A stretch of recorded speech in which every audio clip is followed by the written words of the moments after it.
저는 목사지만은요, 사실 처음부터 신앙생활 하지는 않았어요. 저희 집은 미신이 굉장히 강한 집이었습니다. 뭐 예를 들어서 밥상 모서리 앉지 마라, 복 나간다. 문지방 밟고 걸어 다니지 마라, 복 나간다. 다리 떨지 마라, 복이 두 배로 나간다. 뭐 이런 집이었어요. 항상 이런 것들을 굉장히 중요하게 여겼었고, 지금도 잊혀지지 않는 게, 제가 고3이 될 때쯤 어느 날 갑자기 집 문 앞에 노란색 종이가 딱 붙어 있는 거예요. 이제 고3 때 액땜 하신다고 어머니가 이제 누가 붙여놓은 거겠죠. 그런 집에서 자랐기 때문에 사실 교회의 모든 것들은 제게 별로 자연스러운 것들이 아닙니다. 오히려 저는 전형적인 한국 사고와 한국 문화가 굉장히 익숙한 집에서 청소년기 때까지는 보냈었어요. 그런 제가 지금은 목사가 되었고, 이제는 교회가 전혀 낯설지 않고 교회에서 그리고 신앙생활에 관련된 모든 것들이 너무나 친숙하고 익숙합니다. 복된 거죠.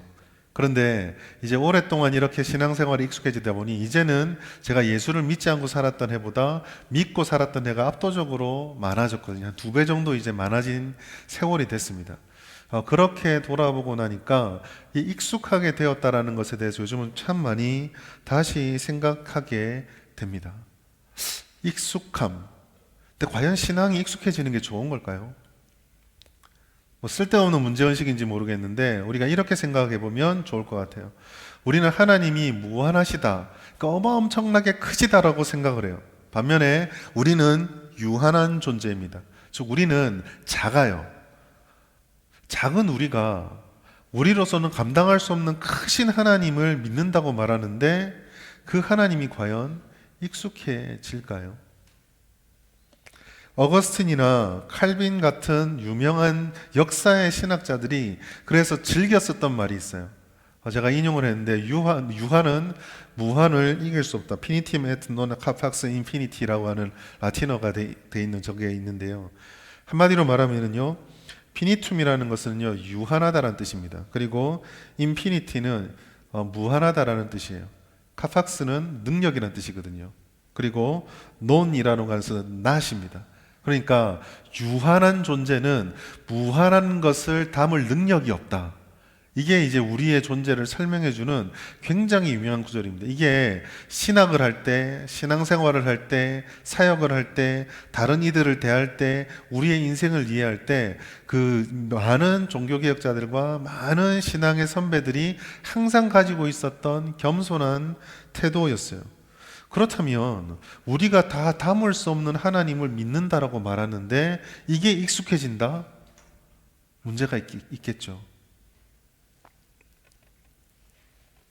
저는 개인적으로 우리 집사람이 오늘 알았으면 더 좋았을 텐데 저는 개인적으로 저보다 저희 집사람이 능력이 더 많다라고 생각합니다. 왜냐하면요, 20년 넘게 살았는데 아직까지도 모르는 게 많아요. 저는 유한하고 무한하니까, 무한은 유한을 이해할 수가 없어요. 이해하려고 하면 안 돼요. 날마다 새롭고 익숙하다 생각하고 다가가면 안 되는 거예요. 그러면 탈이 나죠. 여러분, 그래서 오늘 본문은요, 제가 이 질문을 가지고 이 설교를 시작하려고 합니다. 익숙하지 않아야 되는데 익숙해졌다면 사실 이 익숙함은 좋은 것이 아니라 어쩌면 우리를 엉뚱한 길로 이끌어 갈 수도 있는 겁니다. 지난주 우리가 금요일날 말씀을 나눌 때요, 니고데모가 표적을 보고 예수님께 와서 그 만남과 각성을 통해 예수에게 질문을 하는 변화의 모습으로 나가는 그 시스템을 조금 살펴보았습니다. 표적을 바라보고 예수를 바라보니 니고데모는 자기가 알고 익숙하던 것과 전혀 다른 것에 대해서 희미하게나마 깨닫게 되었어요. 즉 익숙하다라고 하는 것이 이상하다라고 하는 변화의 순간을 경험한 거죠. 질문이 생긴 겁니다. 당신은 하나님께로부터 오신 선생입니다 라고, 이 말은 예수는 선생이 될 수 없는데 선생이라고 생각을 한 거예요. 근데 이제 많은 성경을 연구하는 분들이 이 질문을, 이 고백을 질문으로 바꾸면 유대인과 바리새인의 배경에서 당신이 메시아입니까? 당신이 바로 그 선생님입니까? 선생님입니까? 라고 하는 질문이다라고 이야기를 해요. 오늘 본문은요, 이와 같은 질문에 대한 익숙함이 익숙하지 않은 것으로 바뀌는 데 대한 예수님의 답변입니다. 이 답변은요, 굉장히 중요해요. 왜 중요하냐면은 이 답 속에 들어있는 두 가지 내용이 사실 우리가 굉장히 큰 은혜여만 하는데 너무 당연시해서 묻지 않고 있는 것이기 때문에 그래요. 자, 3절 다시 한번 같이 읽어보겠습니다. 시작. 예수께서 대답하여 이르시되 진실로 진실로 하나님의 나라를 볼 수 없느니라. 아멘. 여러분, 이 대답은요, 엉뚱한 대답이에요. 당신이 선생님입니까? 라고 물으면은 우리가 예상하는 대답은 두 가지입니다. 뭐죠? 첫 번째는 예, 다른 하나는 아니요. 이 두 가지예요. 이게 정확한 답변이죠. 그런데 여기에 대한 예수님께서는 엉뚱한 대답을 해요. 그 대답에서 우리가 주목해 볼 것이 하나 있는데 바로 하나님의 나라. 당신은 선생님입니까? 라고 물었는데 하나님의 나라에 대해서 예수님께서 말씀을 하고 있습니다. 그런데요, 이게 굉장히 유대인들에게는 허를 찌르는 답변입니다. 왜냐하면요, 선생이란 말 속에 아까 제가 메시아입니까? 당신이 바로 그 선생님입니까? 우리가 기다리는 바로 그 사람입니까? 라는 뜻이 담겨 있다고 말씀을 했어요. 유대인들은요, 하늘로부터 오는 선생, 뛰어난 스승, 궁극적으로는 메시아를 기다리고 있습니다. 왜냐하면 메시아, 구세주가 오면 지금 나라를 빼앗겨서 오랫동안 다른 민족에게 지배를 받고 있는 자신들의 나라가 회복될 거라 믿었기 때문이에요. 이스라엘 역사에서 가장 영광스러웠던 순간인 다윗의 시대가 다시 올 거라고 믿고 있었습니다. 그것을 자기들은 하나님의 나라의 또 현현이라고 생각을 했어요. 그래서 니고데모는 예수님이 바로 그것을 우리에게 주실 분입니까? 라고 물어본 거예요. 아마도 니고데모가 했던 말들을 질문으로 바꾸면 이렇게 말할 수 있을 것 같아요. 당신이 그 선생 오실 메시아입니까? 이제 당신으로부터 이스라엘의 영광이 회복되어지고 이스라엘은 좋은 시절을 맞이하게 될 것입니까? 로마를 이기게 해줄 분이 바로 당신입니까? 이게 이제 예수님을 향한 니고데모의 질문이고, 그 질문을 할 때 이렇게 놀라운 표적과 이런 놀라운 기적을 베푸는 거 보니 그렇다. 내가 이 밤에 위험 부담을 무릅쓰고 나와서 예수를 찾아왔던 게 보람이 있을 정도로 그렇다라는 대답을 기대했을 겁니다. 그런데 엉뚱한 대답이 하나님 나라를 볼 수 없다. 이거는 기대했던 질문이 아니에요. 메시아라는 질문도 답도 듣고 싶었고, 이스라엘이 이제 회복될 거라는 답도 듣고 싶었는데 전혀 그런 대답은 해주지 않습니다.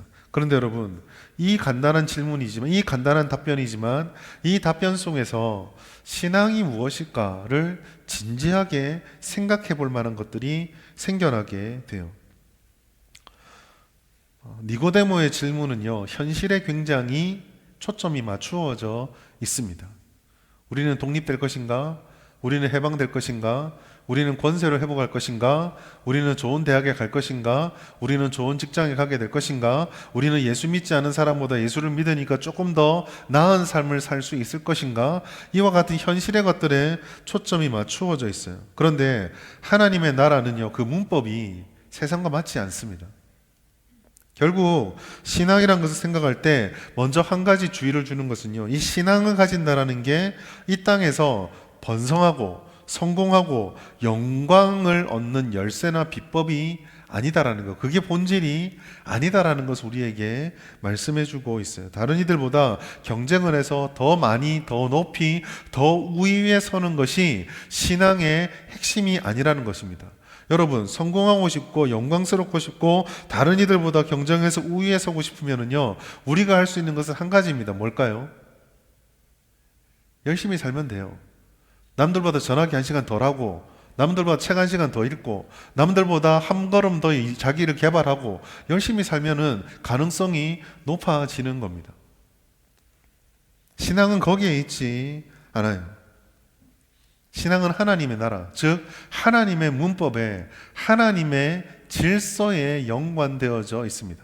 그래서 이것이 익숙해지면 안 된다는 말이 바로 그 때문에 하는 거예요. 그럼 하나님의 나라가 이 땅의 질서에 속해 있는 것이 아니면 도대체 하나님의 나라를 보게 되는 신앙, 도대체 그건 어떤 건가? 우리가 지금 어떤 상태에 와 있는가를 질문할 수 있겠죠. 니고데모는 지금 어떤 상태에 이르지 못했기 때문에 예수님께서 하나님의 나라를 보지 못한다고 말씀하셨을까? 익숙해져서는 안 되고 우리가 우리 자신을 돌아봐야 될 두 가지가 하나 있습니다. 첫 번째는요, 거듭남이에요. 신앙은요, 거듭나는 것입니다. 요한복음 5장 3장 3절 보시면은요, 거듭나지 아니하면이라는 조건이 딱 붙어 있습니다. 이 거듭난다라는 것을요, 영어 성경에 보시면은 born again이라고 되어 있어요. 다시 태어나는 것이라고 말을 합니다. 사도 바울도 이 신앙에 대해서 이 거듭남을 분명히 말했습니다. 고린도후서 5장 17절 다시 한번 같이 읽습니다. 시작. 그런즉 누구든지 그리스도 안에 있으면 새로운 피조물이라. 이전 것은 지나갔으니 보라 새 것이 되었도다. 아멘. 이거 하니까 되게 편하네요. 고개를 돌리고도 말해도 다 들리고. 바울도요, 새로운 피조물이 되는 것이 우리다라고 말했어요. 새로운 피조물이 되는 것, 다시 태어나고 새롭게 태어나는 거죠. 그런데 자세히 보시면은요, 5장 17절은 이미 우리가 새로운 피조물이 되었다, 새 것이 되었다라는 이미 변화된 상태를 우리에게 말씀하고 있어요. 그런데 이 말씀을 깊이 묵상해 보면은요, 이렇게 변화된 상태에 이르기까지 우리가 한 것이 과연 무엇일까라고 물으면 있습니까? 없습니까? 아무것도 없어요. 그리스도 안에라고 하는 하나님이 하신 일만이 거듭남으로 우리를 이끌어 갑니다. 새로운 존재가 되는 것은 우리의 열심 때문도 아니고 우리의 재능 때문도 아니고 우리의 자격 때문도 아니에요. 하나님께서 그리스도 안에서 베풀어 주신 일방적이고 전적인 은혜입니다. 요한복음 3장 3절도 사실 이 부분을 말하고 있어요. 다시 태어난다, 새롭게 된다라는 뜻도 있는데, 사실 요한복음에서 이 다시라는 단어는요, 다른 말로 더 많이 다른 말로 번역이 많이 됩니다. 사실은 다시라는 말보다 요한복음에서는 이거 하나로만 계속 번역이 돼요. 바로 위로부터 온다라는 아노텐이라는 뜻으로 사용이 되었습니다. 똑같은 단어가 사용된 것이 요한복음에 있는데, 요한복음 3장 3절 보시면 위로부터 오시는 일은 만물 위에 계신다. 그리고 요한복음 19장 11절에 보시면 예수께서 대답하시되 위에서 주지 아니하시면 나를 해할 권한이 없다라고 말씀을 했어요. 다 위에서라고 말씀을 하고 있습니다. 그리고 이것은요, 신약 성경 다른 데도 마찬가지예요. 마태복음 27장에도, 마가복음 15장에도, 야고보서 1장과 3장에도 이 똑같은 단어가 위로부터 온다라는 의미로 계속 사용됩니다. 결국 거듭남은 뭐예요? 우리가 만들어내는 것이 아니라 하나님께서 우리에게 은혜를 베풀어 주셨다라는 것, 하나님께서 우리를 거듭나게 하셨다라는 것을 말씀하고 있어요. 이건 우리의 능력을 초월하죠. 사실 지금 니고데모에게 굉장히 적절한 말씀입니다. 왜요? 지금 니고데모는요, 표적을 보고 예수를 보면서 자기가 가지고 있는 경험, 지식, 내 생각, 그 범위를 벗어나는 주님 만나서 혼란스러워하고 있거든요. 자기 안에서 생기는 것이 아니라 여기서 일어나는 각성과 변화의 모든 것들은 자기의 능력을 넘어서면서 일어나는 것입니다. 하나님이 위에서부터 부어주시는 은혜이지요. 거듭남은 위로부터 오는 것이고 내 능력으로 할 수 없는 것이기 때문에 우리가 예수를 믿어 거듭났다고 하는 것은 그래서 은혜입니다. 능력이 아니라 은혜가 되죠. 그리고 이 은혜는요, 설명할 수가 없어요. 판단할 수가 없습니다. 여러분, 사실 제가 설교를 하고 성경을 가르치면서 제자훈련하면서도 여러 번 말씀을 드릴 때가 한 번씩 있는데, 그게 뭐냐면 성경에 나타나 있는 진리들을 100% 이해가 되고 100% 완벽하게 다 분해를 해서 전달해 줄 수 있으면 좋겠는데 그렇지 못하다라는 거예요. 은혜가 그렇습니다. 은혜는 하나님으로부터 오는 선물입니다. 주님이 일방적으로 주시는 것입니다. 우리를 살리고 생명이 있는 것입니다. 근데 여기서 누군가 저에게 그게 뭡니까 물으면 사실 더 이상 드릴 말씀이 없을 것 같아요. 주님이 주시는 은혜의 초월성, 우리의 한계와 우리의 계산과 우리의 생각과 우리의 기준을 넘어서고 거기에 얽매이지 않는 것이기 때문에 그렇죠. 그렇기 때문에 이 은혜는요, 사람이 판단할 수도, 사람이 가치를 매길 수도 없고, 인간적인 방법을 통해서 획득할 수 있는 것도 아닙니다. 하나님으로부터 오는 모든 것들이 다 그래요. 은혜, 은사, 모든 것이 다 그렇습니다. 세상에서 말하는 것처럼 마치 컴퓨터 프로그래밍처럼 이와 같은 코딩을 통해서 숫자와 문자의 조합들을 잘 갖추면은 이런 결과가 나오게 되어 있다. 그런 게 없다라는 거예요. 성경을 여러분 쭉 읽어보십시오. 은혜를 받는 사람, 은사를 받아서 주님께 쓰임 받는 사람들이 어떤 공식처럼 되는가요? 바울이 부러워서 바울의 능력을 받고 싶어서 바울처럼 그렇게 살면은 한 30 될 때까지는 교회를 신나게 괴롭혀 보다가 몇 사람 또 죽여도 보고 막 그렇게 가지고 은혜 받은 바울이 됩니까? 공식이 없어요. 우리가 받을 수 없기 때문입니다.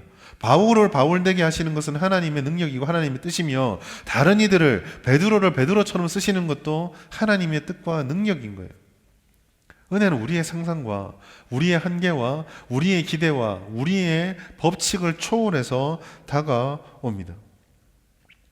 그런데 이 은혜가 임하면은요, 한 가지 분명한 결과는 있어요. 그것은 은혜 받기 이전과 은혜 받은 후는 완전히 다르다라는 것입니다.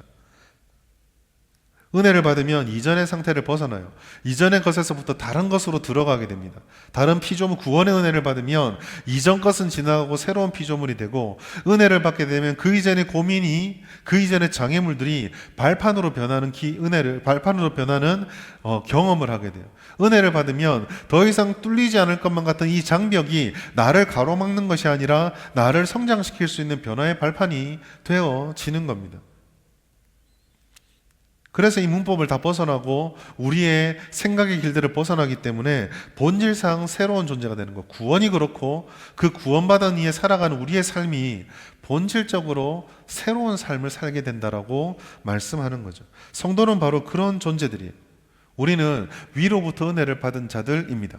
거듭났다라는 것은 우리가 이 세상에 살아가지만 더 이상 이 세상의 법칙만으로 살아가는 존재, 이 세상의 질서에만 의존되어 있고 그것에만 영향받는 존재가 아니라는 것을 말씀해주고 있어요. 우리는 새롭게 태어난 새로운 피조물이에요. 이성이 가득하고 본성이 가득하고 사람들이 말하는 상식들만으로 살아야 될 것만 같은 세상 속에서 그들은 전혀 알지 못하는 새로운 질서와 새로운 삶의 길들을 알게 되었고 또 그 길을 따라갈 수 있는 사람들이 된 것입니다. 우리는 이성도 필요하죠. 본능도 우리에게 있습니다. 그러나 우리는 그것을 뛰어넘는 거듭난 자에게만 허락된 믿음과 약속과 능력을 따라서 살아가는 자들이 된 거예요. 이것은 전혀 우리들에게 가능한 것이 아니고요. 절대로 우리들에게 익숙해져서는 안 되는 것입니다.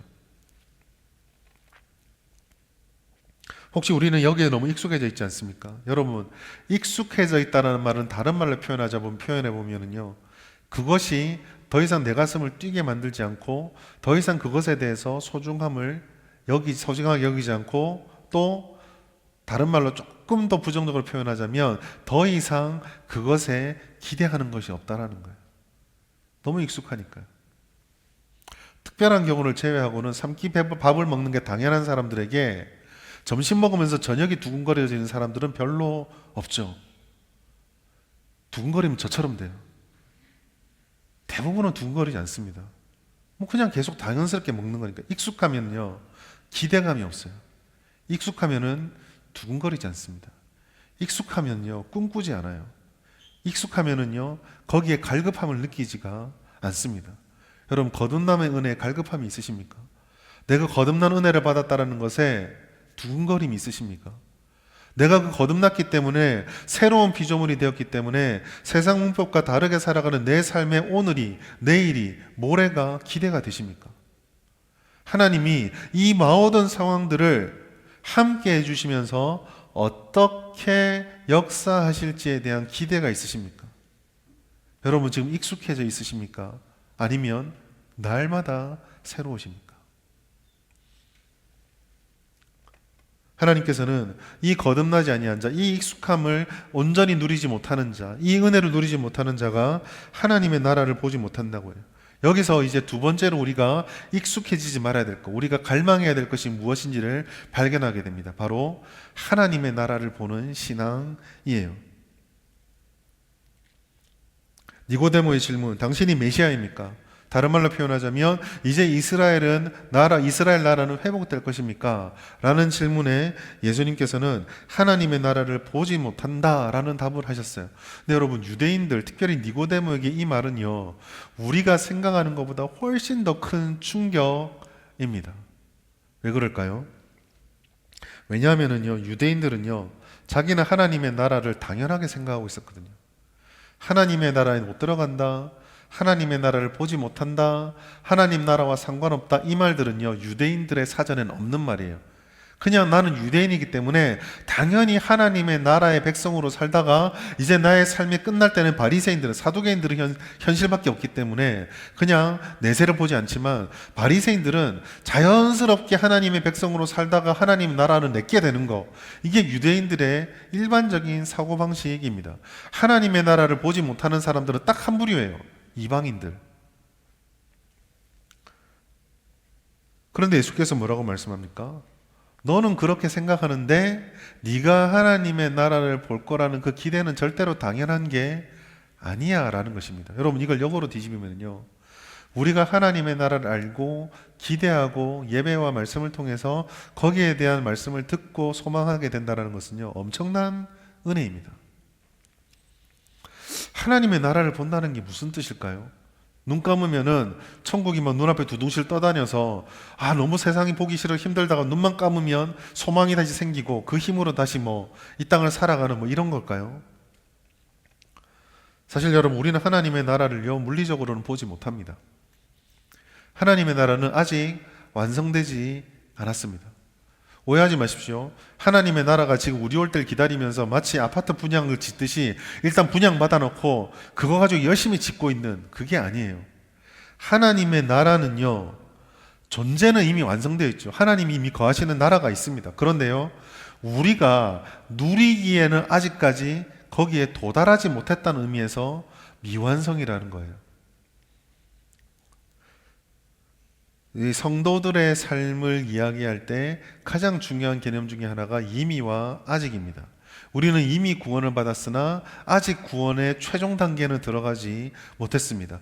우리는 하나님의 자녀가 되었으나 아직 하나님의 자녀로서 완성된 존재는 아니에요. 그래서 우리는 날마다 하나님의 은혜를 힘입어서 구원받은 자에서 완성된 자로 나가는 그 과정을 밟아가야 돼요. 이것을 우리는 성화, 성숙해져 가고 성결되어져 간다라고 이야기를 합니다.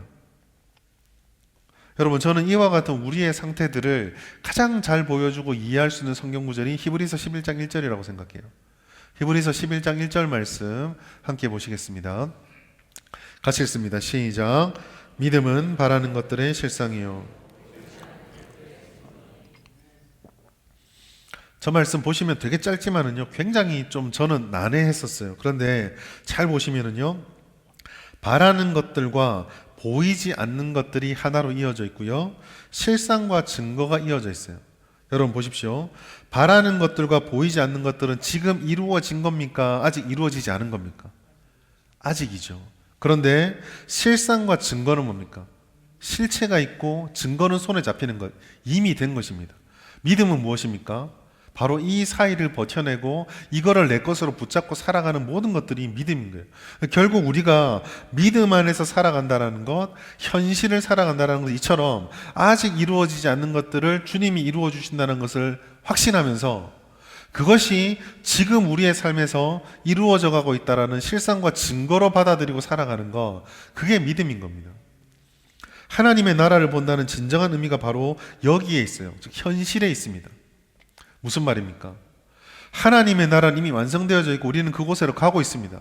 그 은혜를 힘입어 우리는 살아가고 있어요. 다시 말해서 신앙은 하나님의 나라를 본다는 것은 앞으로 우리가 어떻게 될 거다, 그것만 기대하는 삶이 아니에요. 이미 우리에게는 모든 것들이 약속으로 주어졌습니다. 그러니 결국 하나님의 나라는 오늘 우리의 삶의 현실 속에서 그 나라의 질서와 권세를 따라서 살아가는 것이 하나님의 나라를 본다라는 뜻이에요. 여러분, 나라는 권세입니다. 나라는 질서죠. 예. 사회 정치 경제인가요? 우리 청소년부 있고 대학생도 있으니까 국가의 3요소인가요? 나라의 3요소 뭐죠? 아빠 하지 말고. 국민 누구예요? 손으로 보세요. 뭐 사주려고 그랬는데 치아라. 국민 영토 주권이죠. 국민이 있고 영토가 있고 주권이 있다는 것은 그 안에 권세가 있고 질서가 있고 체계가 있고 시스템이 있다는 얘기예요. 결국 나라라고 하는 것은 힘입니다. 현실을 살아낼 수 있는 운영 체계고 질서예요. 즉 우리가 하나님의 나라를 본다, 주님의 나라를 믿는다라는 것은 그 나라의 법칙과 그 나라의 질서를 따라서 오늘을 살아가는 것이 바로 하나님의 나라를 믿는다라는 것이고 하나님의 나라를 본다라는 거예요. 결국 하나님의 나라를 보는 것, 하나님의 나라를 믿는 것은 자연스럽게 하나님의 나라를 살아내는 것, 삶의 반응으로까지 이어지게 되는 것입니다. 그러니까 신앙은요, 앞으로 우리에게 이런 일이 이루어질 거야, 그것만 바라보면서 주구장창 미래만 바라보는 것이 아니라 앞으로 우리에게 이런 일이 이루어질 거야, 하나님이 이미 정해놓으셨어요. 약속해 주셨어요. 그거를 믿으면서 오늘 그 믿음을 따라 살아가야 하는 것입니다. 여행을 예로 들게요. 쉽게 얘기를 해서 여러분, 여행을 가게 되면은요, 아무리 좋은 곳으로 가더라도 내가 돌아갈 집이 있죠. 그렇죠? 그러면 저기에 집이 있는 사람들은요, 여행이 아무리 즐겁다고 해서 그 여행에 갈 때에 85인치 TV를 사고 40평짜리 집을 사고 그곳에서 쓰는 차를 사고 거기에서 입을 옷을 사고 냉장고 사고 가전제품을 삽니까? 안 사죠. 만약에 그걸 산다라는 것은 사실 그 사람이 여행을 가는 게 아니라 뭘 가는 거예요? 이사를 가는 겁니다. 내가 어떻게 삶을 사는가, 주님의 약속이 저기에 있다라고 믿는다면은 그 약속을 따라서 이곳에서 하는 나의 삶의 태도가 바뀌어지는 거예요. 하나님께서 이런 일들을 이루실 거라고 믿으면 그 믿음을 따라서 오늘 내가 세상과는 다른, 그것을 알지 못하는 사람과는 다른 삶을 살아가게 되는 겁니다. 그래서 신앙은 삶이 되는 거죠. 이것은요, 자연스러운 것이 아닙니다. 위로부터 나는 것이기 때문에 우리가 우리 힘대로 할 수 있는 게 아니에요. 끊임없이 우리를 살피고 우리를 변화시켜가는 과정이 되어야 합니다. 아까 말씀드린 것처럼 그래서 바울은 이것을 성숙이라고 말하고 변화라고 말하고 성화라고 말했어요. 에베소서 4장 22절 24절 보시면 옛사람을 벗어버려라, 그리고 새사람을 입어라 라고 말씀하고 있습니다. 벗고 입는 게 멈추지 않고 일어나죠. 야고보서는 또 이렇게 말합니다. 같이 읽어볼까요? 시작. 내 형제들아, 만일 사람이 믿음이 있노라 하고 행함이 없으면 무슨 유익이 있으리요? 그 믿음이 능히 자기를 구원하겠느냐? 행함이 없는 믿음은 그 자체가 어떤 거라고요? 죽은 것이라. 여러분, 신앙은요, 관상용이 아니에요. 장식품이 아닙니다. 신앙은 경치 좋은 곳에서 느긋하게 감상하는 게 아닙니다. 하나님 나라도 마찬가지입니다. 여러분, 신앙생활이 뭡니까? 라고 물으면은 예수 믿는 겁니다. 하나님 믿는 겁니다. 또 조금 수준 낮다고 그러고 조금 뭐라고 순수하게 대답하면 신앙은 교회 가는 겁니다. 다 맞는 말이죠. 그런데 우리가 조금 고차원적으로 조금 더 수준 높게 말하려면 신앙이 뭡니까? 라고 물으면 이렇게 대답하면 돼요. 신앙은 삶입니다. 신앙은 살아가는 거예요. 우리가 듣고 깨닫는 모든 것들, 지식만 채우는 것을 그치는 것이 아니라 하나님의 나라를 보면서 살아내는 거죠. 내 태도를 바꾸고 습관을 바꾸고 인생을 바꾸고 목표를 바꾸고 삶의 태도를 바꾸는 전인격적인 변화로 나아가야 하는 겁니다. 스스로의 자랑은 아니지만 고3 때 한번 저희들을 여기 금요기도에서 예화로 나눴었나 그런 것 같은데, 고3 때에 저희 때는 훨씬 지금보다 입시가 조금 더 강제적이었어요. 우리 청소년반들 요즘 학교에 체벌 있어요. 학교에서 가장 최근에 선생님한테 맞아본 분, 마지막 맞아본 기억. 자, 우리 제 옛날에 또 나이 또래 분께 묻겠습니다. 학교에서 안 맞고 지나간 날이 있는 분. 거의 그냥 의례적으로 맞는 거죠. 굉장히 힘들었어요. 어려웠는데 한 번은 저희 친구들 또래에서 학교에서 선포를 한 거예요. 고3들은 주일날 학교를 나와라. 첫 번째 나가니까 안 갔어요. 주일 간다고. 나는 하나님 백성이고 주일날 공부한다고 대학 가는 게 아니라 믿음으로 내 삶에 최선을 다하면 월화수목 더 열심히 공부하고 주님 예배하면 하나님께서 길 열어주신다. 그 믿음으로 고백하고 친구들이 중에 학교를 안 갔어요. 첫 번째 안 가는 날은 머리를 삭발을 시켜버렸어요. 두 번째부터는 월요일마다 맞는 거예요. 1년을 그렇게 그 친구 학교를 다녔어요. 그러니까 토요일 날 선생이 앉혀놓고 막 설득하고 협박하고 윽박지르면 그 1시간 듣고 주일날 예배 드리고 월요일 날 1시간 두드려 맞고 이거를 1년 동안 한 거예요. 왜 그렇게 했을까요? 하나님이 계시다라는 믿음이 있고 하나님의 나라를 보니까 그 하나님의 나라의 법칙에 따라서 오늘의 나의 삶을 살아가는 거예요. 신앙은 삶이에요. 저희 동기들이 신앙생활 되게 열심히 했거든요. 저희 동기들이요. 저희 모교회가 지금 한 80년 된 교회인데 그 전도 그 후도 없는 역사상 전무후무한 세대예요. 대학 지금은 좀 다른데 저희 동기들이 한 전체 고3 비율 중에 98%가 4년제를 다 들어갔어요. 다 뚫고 들어갔어요. 진짜 열심히 했거든요. 저도 고3 때 1년 동안 하루에 3시간 반 이상 자본 적이 없어요. 주일을 공부를 안 하니까. 그렇게 해야 되니까. 여러분, 신앙은 삶입니다. 마태복음 7장 20절, 이 삶에는 뭐가 따라오냐면요. 같이 읽어볼까요? 시작. 이러므로 그들의 열매로 그들을 알리라. 삶의 열매가 달라요. 사랑하는 여러분, 우리가 오늘 이 밤에 기도해야 될 제목이 바로 여기 있습니다. 우리는요, 하나님의 나라를 보는 눈을 떠야 합니다. 신앙이 삶이기 때문에 우리가 신앙을 가지고 있으면 늘 현실에서 갈등해요. 분주함이 찾아옵니다. 변화가 있어요. 예측할 수 없는 미래가 있습니다. 불안합니다. 신앙조차 우리의 이런 불안을 해소하는 단순한 처세처럼 생각해요. 신앙생활하면 이거 불안이 좀 사라지겠지, 내가 좀 더 나아지겠지, 좀 더 쉽게 인생길을 갈 수 있겠지, 그렇게 생각해요. 여러분, 그렇지 않아요. 신앙은 그런 힘이 아닙니다. 치열하게 살지 말라고 신앙이 있는 게 아니에요.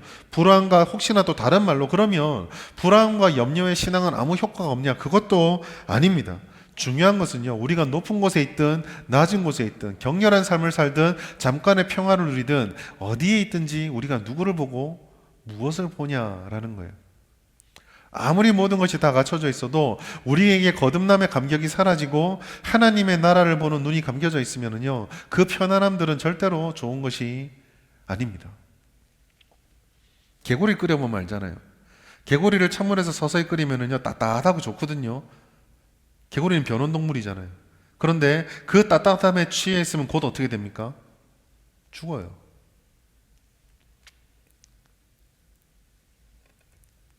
무엇을 보는가가 중요해요. 오늘 본문도 마찬가지죠.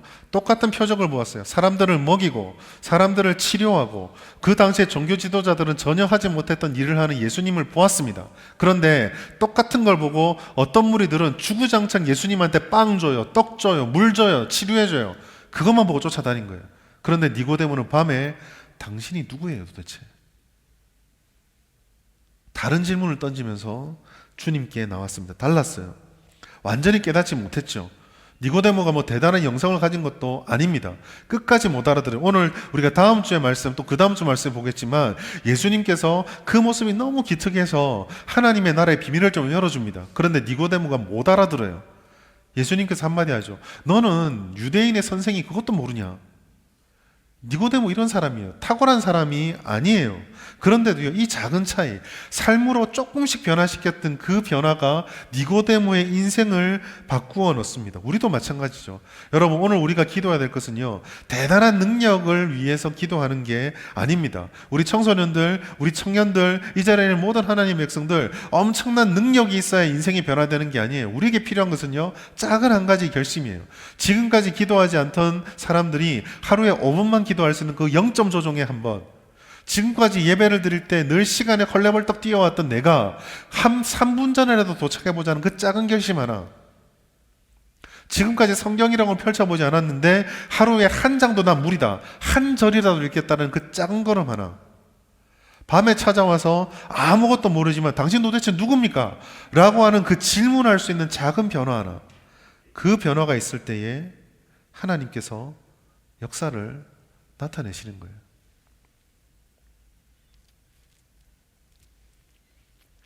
우리는 늘 현실의 눈이 고정되어 있습니다. 하나님의 나라, 신앙, 은혜 항상 그냥 머릿속에 이론으로만 남아 있어요. 그러다 보니까 삶의 현장에서 결정적인 순간에는 주님이 알려주시는 약속이 아니라 늘 우리의 판단과 우리의 경험과 우리의 조급한 마음이 우선이 되어져 버립니다. 사랑하는 여러분, 이제 우리는 믿음의 눈을 떠야 돼요. 우리가 갖고 있는, 내가 교회를 다닐 수 있다라는 거, 내 어머니로부터 신앙을 물려받았다라는 거, 우리가 이렇게 하나님의 백성이 되었다라는 거, 성도가 되었다라는 거, 거듭났다라는 거, 하나님의 약속, 하나님의 나라의 약속이 주어졌다라는 것을 가볍게 익숙하게 생각해서는 안 됩니다. 하나님이 나에게 거듭남의 은혜를 주셨다라는 거, 하나님의 나라의 약속을 주셨다라는 것은 이미 우리에게 다 주셨다라는 거예요. 그러니 우리는 다 주신 하나님을 믿으면서 순종에 힘을 써야 합니다. 우리의 삶에 세상 사람과 다른 길을 걸어가는 거 두려워하지 마십시오. 실패를 두려워하지 말고 그렇게 달려가십시오. 우리 청소년들, 청년들, 내가 이렇게 믿음에 조금 순종하고 믿음에 이렇게 그들과 좀 다른 믿음의 삶을 살면은 내 친구들이 나로부터 떠나고 내 주변에 사람이 없게 되겠다. 여러분, 만약에 그것 때문에 여러분을 떠나는 친구들이 있다면요, 다른 이유로라도 떠날 친구들이에요. 그런 사람에 얽매이지 마십시오. 얼마나 많은 친구들이 많은지 모릅니다. 얼마나 많은 일들이 우리 앞에 펼쳐지는지 몰라요. 하나님을 알기 위한 묵상과 간증. 오늘 우리가 처음 시작할 때 주님께 0점 조정을 하고 주파수를 맞추는 이야기를 했죠. 우리는 늘 이 훈련을 해야 합니다. 그래야 익숙해지지 않고, 그래야 그 은혜가 날마다 우리에게 공급이 되어지요. 그리고 그 은혜를 따라서 우리는 삶으로 실천하고 실행해야 합니다. 행함이 없는 믿음, 실천이 없는 지식은 죽은 거예요. 그러나 만약 우리가 이렇게 말씀을 듣고 살아낸다면 하나님께서 우리에게 이 약속을 주십니다. 누가복음 11장 28절 말씀, 오늘 여러분들과 제가 누리게 될 은혜이길 바랍니다. 같이 읽습니다. 시작. 예수께서 이르시되 오히려 복이 있느니라. 여러분, 하나님은 우리를 사랑하십니다.